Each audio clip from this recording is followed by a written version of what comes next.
Bismillahirrahmanirrahim. Alhamdulillahirabbil alamin wassalatu wassalamu ala asyrafil anbiya'i wal mursalin wa ala alihi wa sahbihi ajma'in.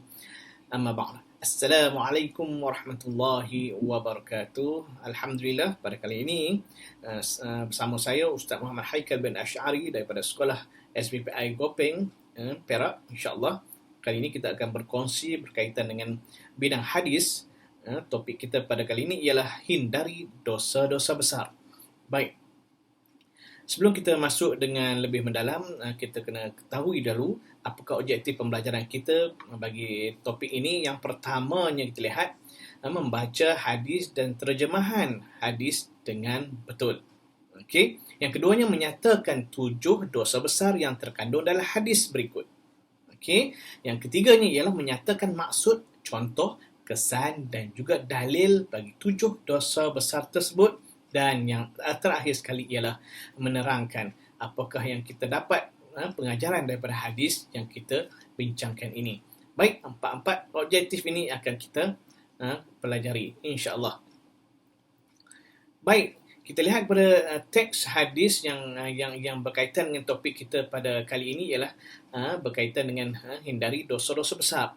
Sabda Rasulullah sallallahu alaihi wasallam, an Abi Hurairah radhiyallahu anhu anin Nabi sallallahu alaihi wasallam qala ijtanibus sab'al mubiqat qalu ya Rasulullah wa ma hunna qala asyirku billah was-sihru wa qatlun nafsi allati harrama Allah illa bil haqq wa aklu riba wa aklu malil yatim wa tawalli yawmal zahfi wa qadhful muhsanatil mu'minatil ghafilat.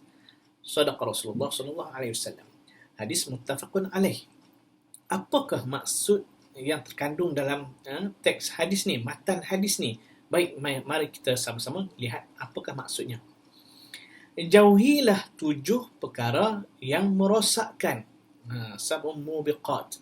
Ya, sahabat bertanya, wahai Rasulullah, apakah perkara tersebut? Apakah 7 perkara tersebut? Baginda bersabda, yang pertama syirik kepada Allah Subhanahu wa taala, dan sihir, dan membunuh jiwa yang diharamkan oleh Allah Subhanahu wa taala kecuali dengan kebenaran, dan makan riba, dan makan harta anak yatim, dan lari daripada medan peperangan, dan juga membuat tuduhan berzina terhadap wanita yang beriman, yang suci dan terpelihara daripada sebarang maksiat.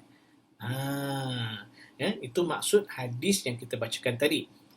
Dapat di sini kita konkludkan bahawa 7 perkara yang terkandung dalam hadis tersebut berkaitan dengan 7 dosa besar. Yang pertama kita lihat syirik kepada Allah Subhanahu wa taala.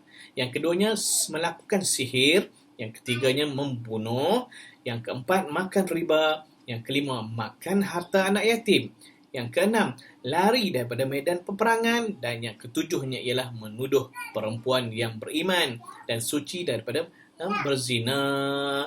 Baik. Kita pergi yang pertama sekali, iaitu syirik kepada Allah Subhanahu wa taala. Okey, syirik ini merupakan suatu dosa yang paling besar. Firman Allah Subhanahu wa taala, a'udzubillahi minasyaitonir rajim, innasyirka la zulmun azim. Surah Azim, surah Al-Luqman ayat 13. Yang mana membawa maksud sesungguhnya perbuatan syirik itu ialah satu kezaliman yang besar. Baik. Kita lihat pembahagian syirik itu. Syirik itu terbahagi kepada 2. Yang pertama syirik jali, yang bermaksud nyata, dan yang keduanya syirik khafi, yang bermaksud tersembunyi. Kita lihat apakah yang dimaksudkan dengan syirik jali. Okey, iaitu menyekutukan Allah Subhanahu wa taala dengan sesuatu pada zat, sifat dan af'al, yakni perbuatan Allah Subhanahu wa taala. Baik. Contoh di sini kita lihat menyembah berhala.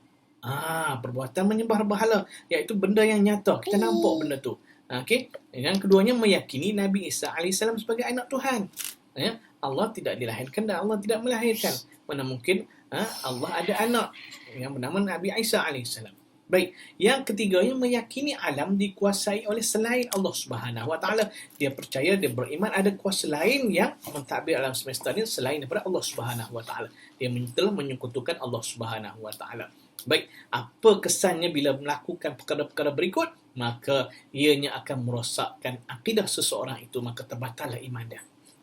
Ya, baik. Yang keduanya syirik khafi, yang tersembunyi, iaitu melakukan sesuatu amalan bukan bertujuan kerana Allah Subhanahu Wa Taala, buat kerana selain Allah Taala.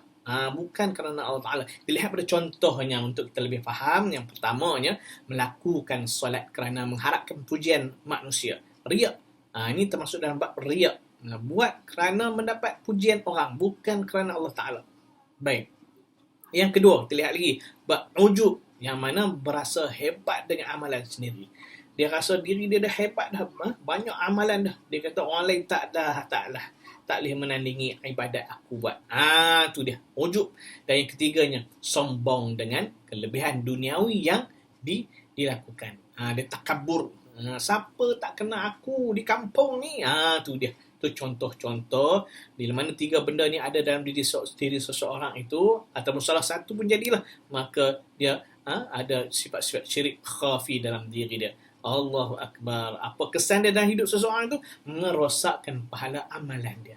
Ya? Terhapus pahala amalan dia yang dibuat selama ini. Ternyata menjadi sia-sia. Na'udzubillah min zalik. Baik.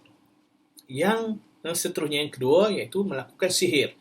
Apakah yang dimaksudkan dengan sihir ni? Iaitu perbuatan yang memudaratkan orang lain dengan bantuan jin. Tu dia. Dia tak buat direct dengan tulang pakar dah, tapi dia menggunakan bantuan perantaraan, iaitu jin. Makhluk halus. Contohnya dia buat apa? Santau. Dia buat apa lagi? Menggunakan minyak pengasih. Dia buat apa?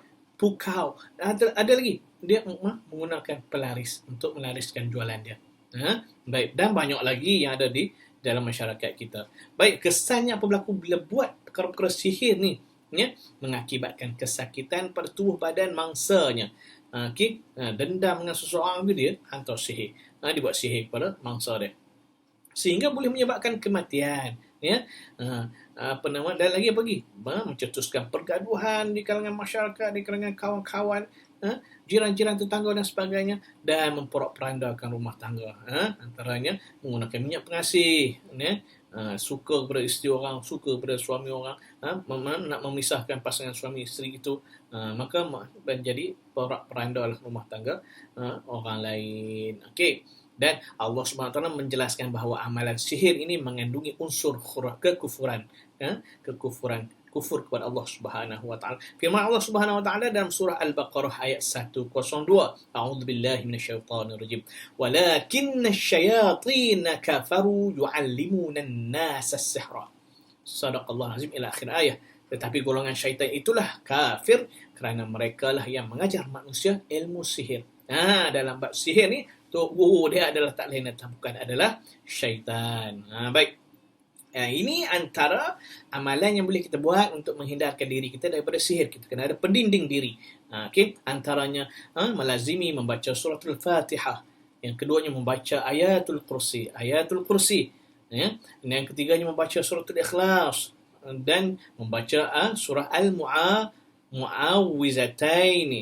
Qul a'udzu bil falaq, dan juga suratul Qul a'udzu bin nas. Selain kita buat tambahan dalam kehidupan kita harian, kita membaca doa Bismillahilladzi la yadurru ma'asmihi syai'un fil ardi wala fis sama'i wa huwas sami'un alim. Amalkan perkara-perkara ini agar menjadi pendinding kita dalam kehidupan kita seharian. Baik, kita pergi yang ketiga. Yang ketiga iaitu membunuh. Apa itu membunuh? Perbuatan menghilangkan nyawa seseorang. Seseorang, makna masuk kata manusia. Contoh dia menembak dengan cara menembak dengan senjata api, menikam dengan pisau, meletakkan racun dalam makanan ataupun minuman, dan berbagai-bagai lagi kaedah cara yang digunakan pakai dalam masyarakat masa kini dalam bab membunuh seseorang ni. Allahu Akbar. Apa jadi kesan dia? Menyusahkan keluarga mangsa pembunuhan ni. Menjadi bebanan kepada keluarga mangsa tadi. hilang punca pencarian nafkah dalam keluarga tersebut. Memporak-perandakan kehidupan masyarakat. Masyarakat jadi gundah gulana, gerisah. Dan apa? Jadi kehidupan tidak aman di kalangan masyarakat, nak keluar susah dan sebagainya. Dalil Allah Subhanahu wa taala dalam firman Allah Subhanahu wa taala dalam surah An-Nisa ayat 93. أعوذ بالله من الشيطان الرجيم ومن يقتل مؤمنا متعمدا فجزاؤه جهنم خالدا فيها وغضب الله عليه ولعنه وأعد له عذابا عظيما صدق الله العظيم. Dan sesiapa yang membunuh seseorang mukmin dengan sengaja, maka balasannya ialah neraka Jahannam. Dia kekal di dalamnya dan Allah Subhanahu Wa Taala murka kepadanya dan melaknat serta menyediakan baginya azab siksa yang besar. Tu dia. Allah dah bagi tahu dah apa hukuman azab yang menanti bagi orang yang membunuh. Bahayanya perbuatan membunuh ni. Baik, seterusnya kita lihat dosa yang berikutnya iaitu makan riba. Apa itu riba? Adakah ia jadi makanan? Tak. Maksudnya ialah riba ni ialah pertambahan bayaran dalam urusan pertukaran barang dan hutang piutang. Kita lihat contohnya hutang yang menetapkan di mana faedah bayaran dengan peratusan tertentu. Dan nak mudah faham, senang saja kita buat pinjam pada seseorang dengan pinjaman RM10. Dan pinjam RM10. Tetapi orang yang memberi pinjam kepada kita tu kata apa? Baik, awak nak pinjam berapa lama? Seminggu, 2 minggu, sebulan. Okey. Kalau sebulan, baik, pulangkan, bayar balik pada saya dengan harga RM15. Pinjam RM10, bayar RM15. Pertambahan itulah yang dinamakan sebagai riba. Okey. Dan banyak lagi kalau kita mendalami dalam bab riba ni, dia ada pecahan-pecahannya. Okey. Baik, seterusnya kesan. Bila mana berlakunya riba ni, maka mengakibatkan penindasan. Yang kaya bertambah kaya, yang miskin akan semakin miskin. Tindas yang miskin, kaya dia bagi pinjam, dapat riba, dia akan bertambah lagi duit dia dengan cara yang salah. Yang miskin dah kena pinjam, nak kena bayar, lepas tu naik lagi dia punya pinjaman itu, menjadi lagi tertekan dia. Baik, firman Allah Subhanahu wa taala dalam surah Al-Baqarah ayat 278. A'udzubillahi minasyaitonirrajim. يا أيها الذين آمنوا اتقوا الله وذروا ما بقي من الربا إن كنتم مؤمنين. Sadaqallahul azim. Allah kata apa? Wahai orang yang beriman, bertakwalah kepada Allah Subhanahu wa taala dan tinggalkanlah saki-baki riba yang masih ada pada orang yang berhutang itu, jika benar kamu orang yang beriman. Allah kata nak jadi orang yang betul-betul beriman, tinggalkanlah apa-apa yang berkaitan dengan riba. Baik, seterusnya makan harta anak yatim.